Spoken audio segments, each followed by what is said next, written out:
তালের শ্বাস খেতে পছন্দ করে না এরকম বাঙালি হয়তো এখনকার দিনে খুঁজেই পাওয়া যাবে না। আর সেই জন্যই পাড়ার সকলকে নিয়ে চলে গেছিলাম তাল গাছের তলায়, যেখানে গিয়ে আমরা একটা ভাইকে তাল গাছে উঠিয়ে দিয়েছিলাম, যেহেতু আরামসে তাল পাড়ছিল।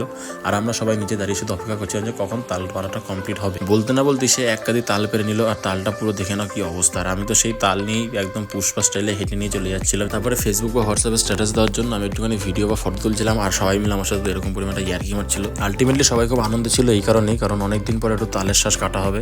সেই জন্য তো পুরো আমাদের যেখানে আমরা আড্ডা দিই সেখানে প্রচুর ছেলেপেলের জমায়েত এসে গেছে তালের শ্বাস খাবে বলে। তারপরে জায়গাটা একটু পরিষ্কার করে নিয়ে কলা পাতা পেতে বসে বললাম তাল কাটতে। আর প্রথম তালের শ্বাসটা আমি কেটে উদ্বোধন করলাম, যেটা তো প্রথমেই যখন মুখে দিলাম একটা অসাধারণ তৃপ্তি দিল। তারপর তো আমি একটা দুটো করে আঙ্গুল থেকে খুঁচিয়ে খুঁচিয়ে বার করে খেয়ে নিচ্ছিলাম। আর পাড়ার সবাই যে যার মতন একটা দুটো তিনটে যে যার যেরকম ইচ্ছে হচ্ছে সেরকমভাবে খেয়েছে।